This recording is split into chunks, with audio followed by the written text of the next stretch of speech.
Hello and welcome to Deep in Pact, a proud member of the Duff Network where we dive deep into Arbo's most work 5 years on.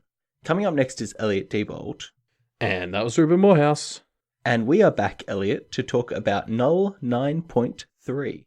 Which continues from where, we'll get to where it concludes in a second. It continues from 9.2, where Blake is denied help from the lawyers. By following this up, Blake kind of standing up on his feet and demanding more explanation from what we find out is Mrs. Lewis. Yeah, and I mean, what really stood out to me here is how, commanding and sort of demanding he is. Yeah. There's sort of three things I think you could do in this situation, which is just, sit half on the bridge and cop it. Yeah. Or just beg and plead for her to come back, which I think probably would have been what I would do, admittedly. Mm-hmm. Or C, go all aggro like Blake does. Yeah. And I mean, this is sort of really setting up the theme of the chapter, which is Blake is not going to give up. Yeah. He's not necessarily going to go forwards or upwards or whatever, but he's not going to stop moving. Yeah. Yeah, definitely. He's really kind of sticking it to Mrs. Lewis, right? And it kind of, well, I wouldn't say works, but it gets her to engage with him a little bit more, which is good. But it also kind of feels like he's getting more and more, I don't know, maybe this is too early to make this kind of read, but he kind of talks about later on in the chapter how he's always fighting and it always seems to put him further away from where he actually wants to be. And that's what this feels like kind of on a second read. It feels like that to me. It feels like he's kind of not necessarily fighting Mrs. Lewis because obviously there's not really anything that he can do there anyway, but it just feels like the mindset that he's in is more of the fighting mindset. Yeah, well, I mean, so the thing about the drains is you can't let yourself get too emotional because I feel like that's also playing into the drains almost as much as switching it off. Yeah. So you're kind of stuck trying to walk this line of letting it hit you but not letting it overwhelm you, which is sort of really tough. And so watching Blake sort of come at Miss Lewis like this is a little bit concerning as much as you're keep get it. Fighting. Yeah, totally. I mean, we really see this. I think this is made really clear. I'm skipping ahead a bit, but the bit where Blake, after he has the visions, wants to punch or kick a wall, but he can't because he's too fucked up already, and so he's just sort of forced to swallow his frustration, and that's just sort of a really clear little depiction of what you have to do here. You can't. You hurt yourself if you react, and so you just gotta, and you can't just let yourself let it go. So you just got to kind of mull in it. Yeah, you just kind of have to stew in your anger in a very frustrating way. Yeah. So the other thing that happens here that I like is Ms. Lewis they're talking about how people have forgotten about Blake, and Blake says, "I know about me." I said, "You do," she said. "Why? That would be telling." Which is it seeds this mystery that I don't know. It just there's more going on than you really thought to stop and think about with all these drains stuff happening. Yeah, I mean, I think my response on the live read was wait, I didn't even realize I was meant to be tinfoiling about this. I didn't even realize this was a thing. I just kind of took it for granted that he still had connections to himself. But if we think back to Maggie, she lost her connection to her name. So it kind of stands to reason that Blake should have possibly lost his connection to himself as well. Well, I mean, it depends on what was cutting, right? That's true. If we imagine connections as strings, and it cut the ones moving out of Blake, then why not? So yeah, I don't know, but we saw him forgetting his own past a bit earlier. He was forgetting Rose's name, and I think he almost forgot Alexis's name. Yeah. So, you're right, and then that was sort of a thread that just didn't come up again, and I guess I forgot it. But yeah, I don't know. I'm sticking with all my theories that this all has something to do with his connection to Rose still being a thing. Mm. I don't know. We'll get into a bit more when he has this other vision. I expect, but yeah, okay, we'll see. Yeah, I don't know, just something because I don't know. Thinking about Rose's creation, like, it would be a bit easy to just create her and Blake dies and she replaces him and that's that. Like, maybe some part of Blake was always going to be kept alive and that's just how this manifests in the drains. Interesting. Well, we'll see, I suppose. And yeah, so obviously we see again here Blake's just kind of sheer refusal to accept people telling him to lie down and die, which I think is one of his most endearing characteristics. He's so, like, unwilling to give up. I love it. Yeah, but as you sort of already talked about, and as Blake gets to towards the end of the chapter, it's also, like, pulling him in deeper, usually. Like, him fighting back often just leads to more fighting, and then he's not getting to his, bike riding with Evan around the world tour thing that he talks about wanting to do. Yeah. So, Mrs. Lewis basically gives him some drip-fed information that kind of gives him something to follow, but is overtly saying to him, hey, I'm not going to help you, and I'm off, and if you follow me to try and escape, I will fuck you up, so see ya. And Blake kind of trusts that threat enough to not press the matter further. Yeah, he manages to control himself and not follow her, even though, like, you can tell he really wants to. He does want to, yeah. And obviously, like, one of the big revelations here is that the spirits are so, like, done with Blake that they don't even give a shit if he lies anymore, which seems to just be an attribute of the drains, based on the conversation with the witch later, but it's, it's interesting how that doesn't feel like a weight has really been lifted off his shoulders. No, like, it feels more ominous than anything, right? Yeah, like, he gets to do some sarcasm, and that is nice, but it reminds me of when, like, Maggie or the girl in Checkered Scarf was able to swear again. It was still just like, yeah, but you really shouldn't. Yeah. Like, it's that same sort of thing. Yeah. So here's something that is interesting to me. Mrs. Lewis didn't have to come here, and she kind of came down out of some kind of loyalty to Blake, right? Some small loyalty, or the fact that Blake had, impressed her enough that she wanted to deliver him some information. But she kind of wanted to keep her secrets, but she did drip feed enough info to Blake that he's kind of motivated to chase it down. And it makes me feel like she's too smart to have done that unintentionally. I don't know. Like, I'm suspicious that something's going on here. Yeah, like, I'd have to agree. She's way too clever, seemingly. Like, you don't become one of the named partners of the demon firm, presumably, if you're not very good with your words. So, yeah, like, I don't know if this is some 4D chess move to help, like, this actually helps the client, even though she was, like, saying it doesn't. Or, like, does she actually, like, she's just being genuine when she says she really likes Blake, and so this is her way of, like, passively helping him, which isn't against the rules. Like we saw in 7.x, a lot of people who say they're not helping Blake actually sometimes kind of are. Yeah, I like that the most. I think that's my favorite answer to it. Yeah, which is why, like, might not be true. And then, of course, like, the other alternative is that she's, like, not just helping Blake, but secretly trying to undermine the whole firm, but that might be going a bit far. Like, that's probably a bit too much tinfoil. But, yeah, I mean, long story short, she's definitely, like, there's no way these little hints were an accident. And so unless it's somehow secretly helping whichever Rose is the client, I'd like to think that the good option is she's secretly helping out Blake how she can. Yeah, that's so nice. I'm going to keep that as my headcanon. But then that makes her kind of not completely terrible, which is going to make it worse when, like, Blake has to go up against the lawyers at some point. If I don't hate her fully. What makes you think that Blake's going to go up against the lawyers? He might just join them. He might just join them and become a lawyer.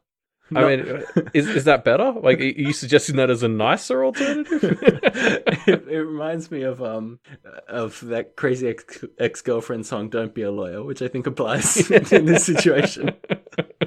Anyway, so one of the lines I really like from this section of the chapter is Blake thinks to himself after Mrs. Lewis leaves. He's kind of in a obviously a pretty shaky emotional state, and he thinks to himself, I would have been lying if I tried to convince myself that I managed to compose myself, but fuck it. I was allowed to lie now. Which is such a, like, that line conveys so many emotions in such a short sentence. It's awesome. Yeah, it's a great finisher, because I'm pretty sure it finishes out the section. Like, it's a section break right after this. But you're right, it's really solid. covers a lot. It's a good line. Yeah. The next section we jump into is a vision. Blake has a vision of a council of the council meeting in Jacob's Bell, discussing the impending battle for the lordship. Yeah, and so like, I'm just kind of assuming that all this is really happening. Like, it would I think it'd be weird for the story to put this much emphasis on it, and then for it to all have just been faked by the drains. Like, it'll have to be at least partially true. And again, like, because I'm still sticking to my this is the drains, like, leeching off of his connection to Rose theory, so that would make it real. Yep. Fingers crossed. Yeah. So at this council meeting, I guess that's a lowercase council meeting. It's not like official, but they're all just kind of meeting. We do a head count around. Duncan's there leading the Behames. Poor things. Yep. And he opts in to make a play for Lord as well. Yeah, I had a good so chuckle funny at that. to me. Like, anyway, Rose and the Cabal are here, including a bunch of new others. Circle, Ruby. Circle. They're not a Cabal. Yeah. She made that very clear that they're not quite a Cabal yet. Yep. Technically, which in Pact I guess means a lot. They're not a Cabal. Yeah. They've got some new others escorting them. Evan's there looking mangy, which is a little concerning. And Kella and Ev, two of the fairies, but no Podrick. Yeah, the no Podrick bit is super weird and really stands out. Yeah. Like, we kind of just got done with the whole Podrick business, I thought, and then now we're already jumping back into another, like, where's Podrick mystery. Yeah. I'm hoping that the fairy court found out and he's in big trouble and he's just being tortured or something. Because he kind of deserves it. Yeah. Who knows? Also, like, who knows?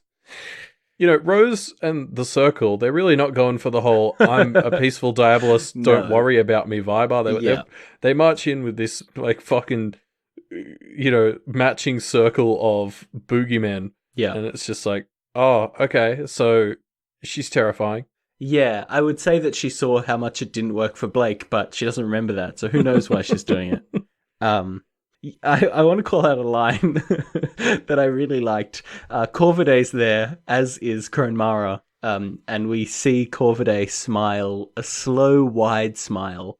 The girl, Kronmara, twisted around, sitting back down, eyes forward, but she smiled a little too.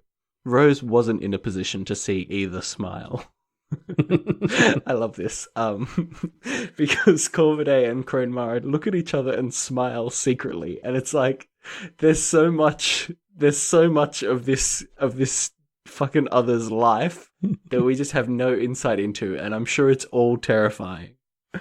Yeah, well, I mean, everything Corviday does is just he's just a creepy motherfucker. Like, he's just I seem to remember when he was first brought up, like, I think when Rose was listing off the others she wanted to summon, it was mentioned that the theory was that he was created by the indigenous Canadians to, like, you know, attack the European settlers. Yeah. I think that was Corviday. So, like, maybe, I mean, God, like, for all we know, Mara was one of them. I mean, she's probably old enough. Like, which I love. Like, the idea that Kronmara is the one who created Corviday has some scary implications for how this lordship might play out. Yeah, I mean, he's certainly not going to be an ally to Rose, but that was kind of a given. Like, he's not the kind of guy that you summon up to be buddy with. Yeah. So hopefully Rose has contingencies, but yeah, like, it just adds a layer of creep to both Mara and Corviday that they're, like, scheming. Yeah, that both of the most antisocial, you know, characters that we have, apart from maybe Briar Girl, but even she's a little bit better than them, that they have some secret scheme that they're hatching together. Yeah. I can't wait to see how this pays off later. Yeah. So the kind of Jacob's Bell elite, I suppose, start outlining the rules that they'd like to set up for the conflict in order to kind of prevent unnecessary bloodshed. Yeah. And I mean, the best part about this is they decide that they need to have some rules in place so it doesn't become a mess like Toronto did, which is, like, hilarious because Toronto had rules. You just don't remember them. It had very strictly defined rules. Yeah, but nobody remembers them because Blake made them up, and, you know, so... Yeah, I just love the idea that there were rules, they just didn't work, and it was still a massive clusterfuck. And now these guys are like, oh, but we better have rules, so it's not like that. Yeah. It's a pretty great encapsulation of some of the cycles that we see going on in Pact, I think. You know what else that makes me realize, Elliot, is we still don't really know how Blake's erasure has affected the fact that Conquest is bound on a kitchen table somewhere. Last we saw of him, Yeah. right? No, well, I mean, that's sort of what I said when it went down. I was like, is Conquest going to get out, or is he just going to be in a mirror and have no fucking clue how he got there? Like, it's, and everyone else, like, I guess presumably he's just now stuck in that mirror because everyone has forgotten that Blake put him there. Well, I'm pretty sure they handed him over to somebody at that dinner table meeting to, like, everybody to worry about. So maybe he's in some other person's custody, but it's still a bit of a question mark, right? Yeah, I assume Toronto looks like a baby's dinner at this point. Like, it's presumably just a fucking mess. Yeah. So while they're kind of negotiating the rules to this contest, let's call it, one of the things that really comes across to me is how confident and competent Sandra is, and Johannes as well. So Sandra is, like, effortlessly setting up these rules, and to me, as a bad practitioner, I didn't catch any of the traps that she had laid in there, where there were, like, 3 or 4 specifically laid to give her the edge against Johannes, and he kind of caught all of the ones that he caught, and it seemed like all of them. I don't know. I obviously missed them anyway, so who knows, but I love how it kind of characterizes them as they're actually both very confident and competent. Like, we haven't seen Sandra do that much in story, but this kind of emphasizes actually she is more powerful than she seems. Yeah, and obviously because we're setting these two up, and we have been for a while now, as the two main contenders for the lordship. I mean, as we said, Duncan's kind of put his hand up for some reason, and he acts as a bit of like a third wheel in the rule making as well, suggesting addendums and stuff. But it's really Sandra and Johannes directing this. Like, they're clearly the two who are being taken the most seriously, and they sort of define the rules the most. There's some other, like, small bits that, like, are almost worth pointing out here, like how Johannes's first thought is about, like, small children. When they start talking about innocence, and I just, like, with all this Pied Piper stuff, I'm just like, I don't like when he brings up children. And I think that was something that was mentioned in, like, arcs 1 or 2, like, when that thought came to me. Like, I think there was something about him and children, and Blake, like, noticed the way he smiled in arc 2 that was creepy. So I don't like where that thread is probably going. I can't wait to find out. So they actually do kind of put in a lot of effort into defining these terms, and eventually Sandra and Johannes seem to agree on them, which basically means everyone else agrees on them too. Except for Rose, who basically shits all over them. Basically being like, no, I'm not agreeing to these, and then everyone else kind of realizes, well, if she doesn't, we kind of also can't. So she basically fucks them all over and makes them into even more of an enemy than they already were. I mean, yeah. Well, yeah, I mean, this is exactly the sort of shit people are complaining about Diabolists for, right? Like, making everything worse. That's pretty much what she does here. It's the equivalent of, like, dropping a demon in the middle of town, like, kind of. Like, they had a chance to really iron out some more peaceful ways this could go down. And the Diabolist is just like, no, fuck it, let's go wild. Let's go hog wild. Yeah. Which is great. I don't know what she's playing at. There's another bit that comes up where Johannes basically says, hey, you know that you're making us all enemies and you have friends that we can fuck with. Are you that heartless? And Rose's response is, it certainly looks like I am that heartless. Johannes says, they're open game then? Johannes asked. Try, Rose said. And, like, what is... Like, okay, so we see Tiffany fidget a little bit at this, but it doesn't surprise them, which means this was their plan. And unless Rose is, like, completely taking over the group, more than just mostly taking over the group, they probably agreed to go along with this. So they have a plan here. What the fuck is this plan? Just make everyone hate you as much as possible? Yeah, look, Rose isn't exactly my number one person right now, but I think before we come down too harshly on this, I'm drawn back to, I think it was the start of Arc 5 when Blake had Alexis and Ty with him in Conquest's tower, and he basically put them on offer for Conquest to take as champions. So, I don't think either of our Thorburn twins have the best track record when it comes to not putting these guys on the line. But yeah, I agree. Like, unless she is completely heartless and the worst, she must have some sort of plan. Like, she must be kind of offering them up as bait, unless it's a bluff. It's probably not a very good bluff if it is. I guess we'll see. I'd like to think she's not that far gone. But it's hard to know, right? Yeah, but it's interesting how she compares and contrasts to Blake in how she's handling all this. I'll probably talk about that a bit more later, I guess. Okay, cool. And so I just wanted to bring up one last quote from this section, which is the end of this vision, where it says, so this is just after Rose has basically nulled the whole meeting, and there are no rules. And 10 points it says, for that. The North End sorcerer accepted. There were very few present who looked particularly happy with the turn of events. The fairy were two of those few. So refreshing, Ev murmured to Keller, practically squirming with excitement.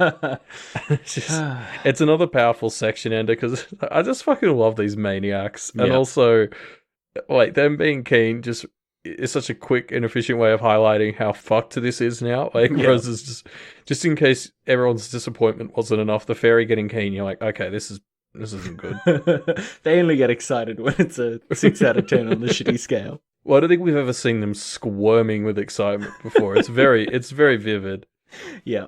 So this vision ends and Blake kind of pulls his head back together, and he's clearly upset that Rose is using his cabal as pawns in her power play. A circle. They're just a circle. Whatever. I'm just going to keep calling it the cabal. And thing about this vision, again, I feel like it's one more mark in the tally that means the Drains is kind of not necessarily sentient, but at least kind of intentionally fucking with Blake with these specific visions. That one felt pretty bad. It was like, hey, look how bad Rose is doing. Doesn't it make you angry? But obviously she's got a plan that we didn't see. No, I agree. They are quite targeted, despite sort of what I was saying last chapter. I didn't think maybe they were, but like, it's definitely, still holding on to the idea. It's piggybacking off a connection, but it's definitely, the Drains are picking the right times to piggyback on that connection. Yeah. And so Blake is kind of stewing a bit and realizes from this vision and his conversation with Mrs. Lewis earlier, he needs more info. And so he decides to visit the witch, as he was planning to do before. Yeah, and as he's making his way to her, we get this like interesting description of the village, I guess. Yeah. That he's found. So I mean, like, because it's interesting, like, all the architecture is like kindergarten level bad. Like, apparently bricks aren't staggered; they're just like all in piles. And so they're all like wonky and about to fall over, and like the people aren't right. Like, he complains about the crowd because everyone's either like hyper avoidance or like hyper aggressive in sort of how they're pushing. So there's like not just like normal people in the crowd. It really adds to the ambience of the whole Drains just being like it kind of like people being pushed to their limits and everything's just wrong. Like, the houses. As Blake said last chapter, they're worse than like what he could put together when he was homeless. Like, it's just nothing can go right here. Yeah, from the seams of it. Yeah, you're right. It all is just kind of fucked up, right? Yeah. But Blake gets to the witch's house, and we kind of get the house described to us. And there's one line that I want to focus on here, where Blake notices a radio buzzed in the background. A man's voice reading what might have been baseball stats, alternating between English and a guttural foreign language. Which, what? There's radio? Like, wait, there's a radio that's picking up signal here? Presumably from the real world, or maybe from like some Drains specific radio station. Yeah, I have no idea, but that Drains FM. But like, and all they do is read out baseball stats, fictional Drains baseball team stats. I don't know, but it's wild, right? Like, there's a radio that's communication. Something's going on. Yeah, well, because I mean, I guess maybe we'll get more info when we see an entrance, but it's unclear where the drains exist in terms of the universe, right? Like, is this, and then I guess how that affects EM waves. But anyway, I'm getting too bogged down.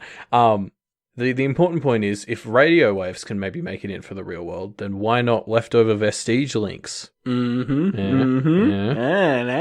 we're talking. Yeah. Who knows? Who knows what is coming through? So Blake talks to the witch, and the question that he asks her is, "How can I escape from here?" And she kind of describes to him the things that she knows about the drains and what that means for escape. Yeah, so we got some cool lore, which is like, there's already been so much. All three of these chapters have been filled with like such incredible amounts of drains lore. Yep. And I still don't feel like we have anywhere near the whole picture. It's so cool. Yeah. There's so much here. In particular, like, obviously there's gods down here, which is, that's cray. Yep. And then like everyone kind of keeps obsessively bringing up that domains sometimes end up here, which was weird to me. Like, I don't understand why that matters so much. Like, it's like, domains can end up here, and gods. Yeah, I don't know. Maybe like, do domains have some other significance or power that I'd forgotten about or I don't know about yet? Like, I guess they just kind of provide power and shape the world around them. I'm not sure. Yeah, well, the only thought I have so far is that because they're essentially like a concentrated space that's different to normal space, when they somehow end up in the drains as like a solid piece, somehow they have a much more significant impact on the drains. Yeah, I don't know. Or they're kind of resistant to the drains, and that means that they kind of form these little shaped areas that are different and give it some variety. I'm not sure. Yeah, I don't know. It's interesting. I guess we'll see if there's more to it. It's just, there was something about the way everyone kept bringing up domains, so I was like, is there something I'm missing as to why that matters so much? Well, maybe we'll see. The witch does tell Blake about some avenues for escape, but all of them kind of sound pretty, I don't know, like, I mean, I guess they are all low risk for success, right? Because obviously, if there were more obvious ways out, people would take it, but they all feel very uncertain. Yeah, but then on the other hand, like, what's the opposite of survivorship bias? Yeah. Because, like, she doesn't know if any of these work, but it's because, like, if any of them work, she would never hear from that person again. So. Yeah, exactly. Like, once someone's out of the drains, they're probably like, fuck you guys, like, see you never. Yeah. So, yeah, I mean, for all you know, 50% of people make it out of the drains. I very much doubt that, but... Do you think if Blake makes it out, he's going to lead some kind of, like, Great Escape style thing? Blake honestly seems to me like the kind of guy who'd come back in to try and save people. I don't know. I don't, like, maybe the witch, I don't know. She does tell her his name, her name. I can't remember what it is. In my head, I'm just thinking anathema device, but I know that's not it. It was like Zoe Adana, but I had the same thought. It reminded me of anathema's name as well. That's really funny. But yeah, so the witch kind of tells him some things, but she basically says, I don't know that much and I'm tired, so I guess that doesn't count as a proper answer. Ask me another question if you want. And Blake asks about the blackfish. Yeah, and I mean, obviously, Pact gets to, like, hang a very big lampshade over the fact that the blackfish is just Blake. Yeah. The Blakefish, so to speak. Yep, perfect. Because it is kind of corny, but just makes sense and fits into the world. It's pretty good. Also, I mean, because it's not a manifestation of his regrets of the time he did something lame like most stories have. Like, this is a really serious fucking memory that it is manifesting as, so it feels heavier. Yeah, and so far this arc, we've really been talking a lot about, hey, you can give up parts of yourself. And now we see a pretty strong part of Blake's self represented as a kind of foe for him to overcome or maybe give up. It's a clever way of bringing that, seeding that concept early on and really bringing it to the forefront now. Yeah, well, I mean, it's interesting because it's kind of the epitome of this whole drop parts of yourself thing, because, like, there's a lot, presumably, to tempt Blake. Like, now he basically has one way of, in one fell swoop, getting rid of his biggest trauma. Yeah, and he basically says like this is he doesn't want to know this because that's awfully tempting and it's so easy to think of it as like, oh, well, this would be a good thing, right? To get rid of something that traumatic. It's hard not to just instantly sort of think, oh, good, like let's do it. But then you think about it more and it's like, oh, I don't know, like that's a big core part of who you what are. has made me who I am. Exactly. Yeah. I love Blake's reaction to it. Like, as soon as he hears it, he knows, well, fuck, like, I'm sure it's only a matter of time before I give this up now, because I just know myself well enough to know that when I'm in my lowest point, I will choose to turn that off. And that's pretty scary, right? Yeah, exactly. So let's lighten the mood with a nice funny quote here from the witch. Blake, they're talking about the blackfish, and Blake says, "I'm not most. How do I bind him, or seal him, or banish him, or whatever?" And the witch's response is, and I was starting to suspect you weren't a real practitioner. Which is great. I love the witch. She's so awesome. She's so, like, real. She's one of the most honest characters we've seen so far. I love it. Yeah, again, continuing that trend of people who can lie don't have to. Yeah. I mean, I also love the bit where she accuses him of strip teasing, because he tries to give her his shirt. Classic Blake. But yeah, I mean, she is pretty great. Yeah. I'm so glad that the creepy witch in the creepy drones is actually just cool. Yeah, it seems that, like, because we had Green Eyes, who was obviously the first monster that Blake encountered, and she was cool. The settlement of kind of half monster people, they were cool. The witch, pretty cool. Like, Drains is shaping up to be a pretty cool place. Apart from that weird cold tentacle monster.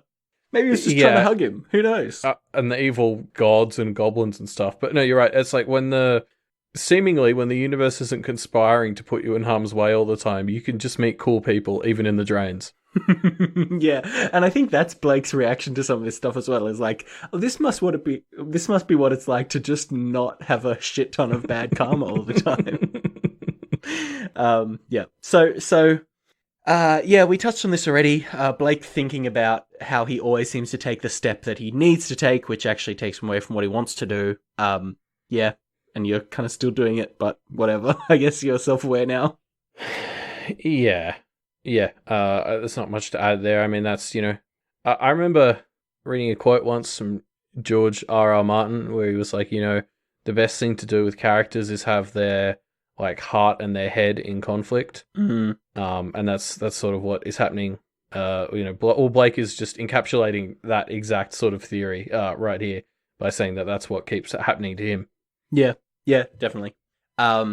So they keep talking about the Blakefish, and eventually the witch reveals to Blake that it's her theory that the answer for him isn't to cut loose his trauma, but to embrace it.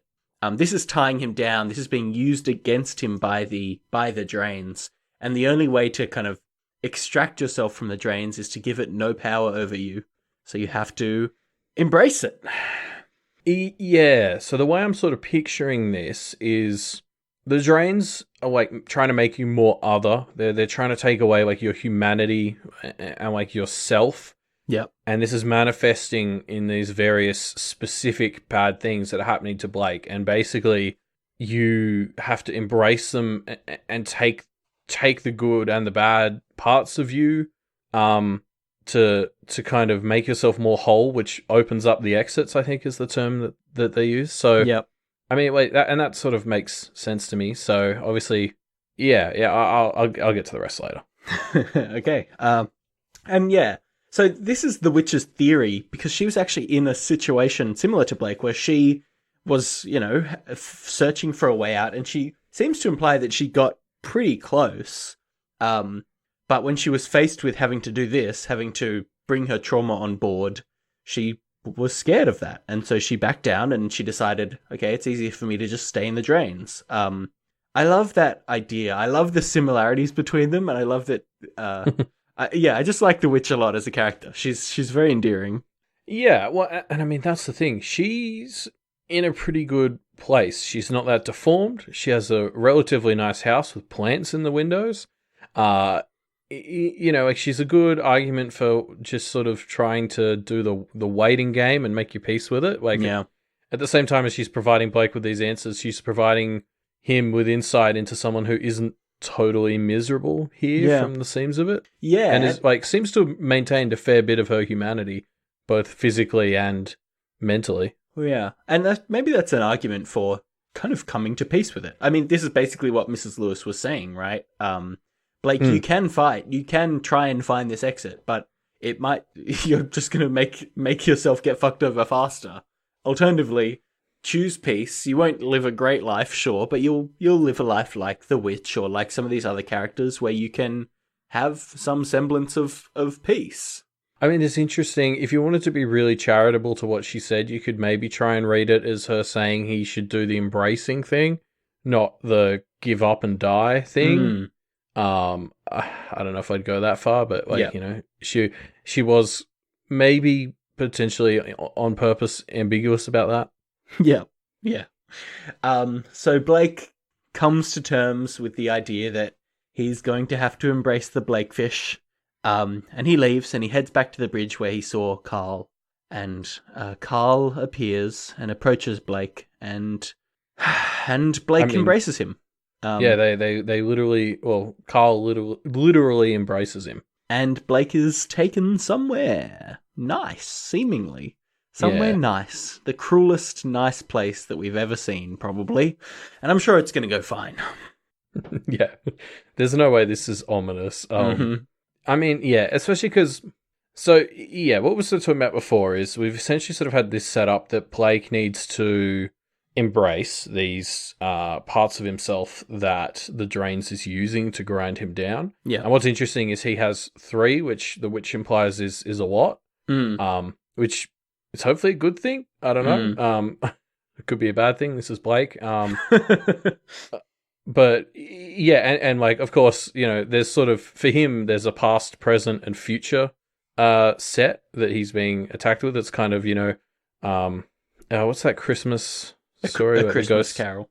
Yeah, A Christmas Carol. It's like a really distorted version of A Christmas Carol. Yeah. And this is obviously his past one. And I mean, I don't expect that it's as simple as standing your ground and letting him hug you that will like do the whole thing. So I have a feeling whatever grassy, fertilized place he's ended up in is not the end of dealing with his past. But I mean, it's interesting to try and think about how he'll have to deal with his present and future bits as well. Like, I feel like he mentions Rose. There's one time where when the Blakefish is said to be like a distorted reflection of him, he's like, "Oh, I've already been having to deal with one really distorted reflection." Cold. Yeah, which is like very harsh. Probably fair, but very harsh. And it got me thinking of like, I wonder if that's going to be something he has to embrace too, is the similarities he shares with Rose. Like maybe these visions. Be interested to see more of the visions, but I'm wondering if maybe he's going to have to accept that he and Rose aren't that different. Because there was a lot of the stuff we saw Rose do in this meeting was simultaneously felt very Blake and very not Blake. Yeah. And I think maybe he has to come to terms with the very Blake parts of them. Well, I can see a read where this is the kind of stuff Blake would do, but we just see the reasoning behind it when he's doing it. Yeah, exactly. We're in his head. We know what he's thinking. Like, whereas with Rose, just hearing her say, like, I object, I was like, what the fuck are you doing?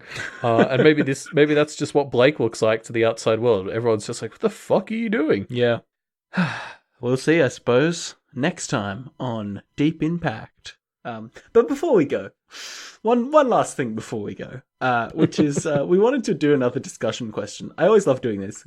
I think I say this every time, but everybody always finds such interesting historical or mythological connections, and so I'm always very keen to give our audience a chance to flex their historic muscles a bit. We've decided on another discussion question, which is, who is a historical or mythological figure who you think gave something up in the Drains and then came back different? And I guess it's technically Pact fanfiction, but, I'm still keen to hear it. Bonus points for non-Rasputin answers. Because there's sort of, different angles to take this. I think, like, you can focus on who they were before their trip to the Drains and what was different when they came out, or just the latter. Like, there's I'm interested to see what people can come up with about why something special about a historical or mythological figure is drains related. Yeah, I like the idea. I suspect there will be some depressing stuff in there, but hey, we'll do our best to keep it lighthearted. And we'll be taking a look at these answers in a week's time, which will be 9.6. Yeah, so a week from today. So try and get them in by the 9.4 discussion thread. If you really want yours to be read out, 9.5 will be pushing it. Yeah. Those bonus chapter weeks are pretty crammed. Yes, it's true. 9.4 is our next episode. So if you'll have about 6 days to come up with your answer and pop it in a discussion thread. Yep. Speaking of discussion threads, you can find the discussion thread for this very chapter linked in the episode description down below. Yeah, but if Reddit's too complicated for you, I know it is for me. Ease of use of Twitter. Yep. I find Twitter. It's very hard. I find Twitter very hard. All right, Grandpa. Yeah. Okay. Well, if you're young and hip, unlike me, you can head to @MediaMD Podcast on Twitter.com, and that's our Twitter. Yep. And you'll see a live read there probably in a few days as Elliot reads through 9.4 for the first time. Yes, so it's on Saturday afternoons Australia time, or Friday nights America time, or just go to the Doof calendar, which is on doofmedia.com, and you can see when they all are there, and it's probably easier that way. Also on doofmedia.com, you'll find information about this show and all the other shows on the Doof Media Network. Deep Impact, Media MD that's on there now, that's cool. Without a View, still my favorite show on the Doof Media Network, including ours. Anyway, and actually, we have a new show on the Doof Network. Do the Right Thing. So, Elliot, why don't you explain what Do the Right Thing is? Yeah, so Do the Right Thing is like this cool creative writing podcast where basically every week the hosts, usually a guest, and all the listeners, you've got like a writing challenge. You get half an hour to write a short story based on some prompts. And then, the hosts sort of go through their stories, the guest stories, and any listener stories that they get. And it's just a really cool way to kind of get your creative writing juices flowing a bit. And like only having half an hour to write kind of takes the pressure off having to do something very good, which is nice. I would definitely recommend checking out the episode, the most recent episode, if you want to check out the show. Actually, the second most recent episode had a story by one of their guests that was genuinely incredible. Zoe. And actually, if you want to hear Elliot here, our very own Elliot, write some stories, he did one last episode that was kind of xenofiction, and one this episode that was about a troubled parent-child relationship. So very Wildbow-inspired themes, I think, there. But yeah, you can check those out. So that's Do the Right Thing, which you should now be able to find on the Doof Media website. Mm-hmm. And if you want to support shows like Deep Impact and Do the Right Thing, head on over to patreon.com/doofmedia. Do the Right Thing is like writing. Not so it's like a play. Wait, the W, words. The one that starts with a W. It's a pun. It's a pun. Interesting. I never heard of such a thing. Anyway, sorry, that was Deep Impact. You about the Patreon. No, it was pretty much done. Go to the Patreon and help support these shows like Do the Right Thing, spelt with a W, and Deep Impact, and other non-pun related show names. I don't support those ones. If it hasn't got a pun in the name, it's not worth supporting. And while you're in a supporting, generous mood, why don't you head on over to Wildbow's Patreon as well, patreon.com/Wildbow, and give him a nice regular monthly bit of income for writing these awesome stories. Awesome, depressing, and very fun and horrifying and cool stories. Yeah, that about sums them up. And you will hear from us next on Monday the 5th of August for Null 9.4. So we'll see you then. See ya.